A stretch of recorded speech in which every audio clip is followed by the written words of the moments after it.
I cannot tell you how thankful I was when I read in Karen's blog on Monday and Linda's blog today about the process of branding and how Linda talked about her perfectionist coming out and her wanting to get it right. And then Karen said in her blog, she said, my notes, she said, some part of me, when thinking of branding, some part of me jumps into action trying to figure out what brand I can concoct that will make me enough. Guilty. Jeff Yoakum, I attended his workshop and I told you about that a couple weeks ago. The company who's building our website, by the way. A friend of mine did a live chat. Her name is Vanessa and she's at butterflysparks.com. She's a designer and helps develop brands and that kind of and logos and all of that good stuff. And her friend Kelly Trontel, a photographer, did a live chat, one about branding yourself and then also about using social media to represent yourself. So I watched that, and then I watched one other little workshop thing, and just thinking about officially launching in the new city that I live in, and all of this came together and made it very clear that it was time to brand myself and get this part of the process done. So I did my default. I panicked. One day, y'all, I'm not going to be a panicker, but it is what it is. I'm a panicker right now. So I panicked. And I'm like, oh, we got to get this right.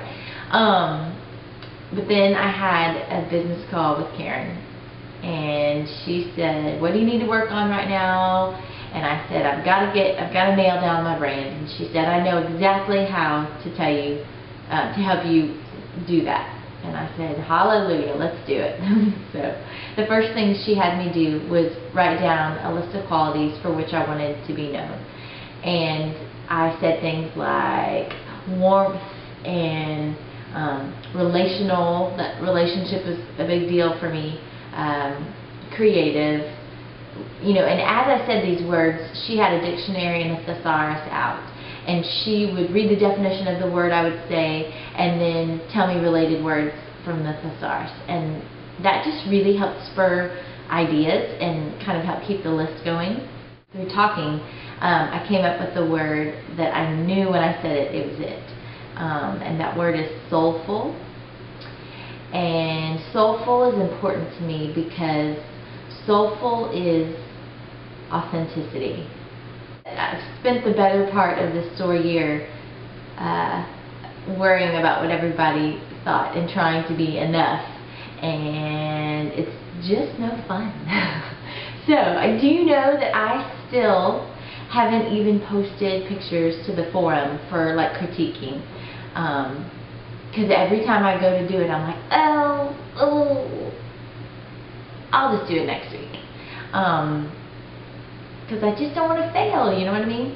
Anyway, I've made some really fun connections through SOAR and through ladies on the internet and people who have been following this year. It's the most unbelievable women who are part of this program, and it's just been the neatest relationship. And but I think in some ways when I've held back and not shared my stuff because I was scared, or even just let time commitments and things like that, I don't know. I just think it could have been at least the first half of the year could have been just a little bit richer, a little bit.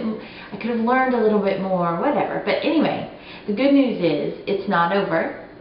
We're winding down, but it's not over yet. If there's something I want my business to be about, that soulful quality, I want it to be just people being natural in themselves and celebrating that in the image that we take of them. And so all of that to say, I've come up with the tagline for my brand, and that is Jen Armstrong Photography, Soulful Stories of You. What about y'all? Did you have that issue when you went through branding yourself? I'd love to know in the comments if you did, or what you did to nail down your brand, or what you did to know you had the right thing. I'm just really intrigued by this whole process. Anyway.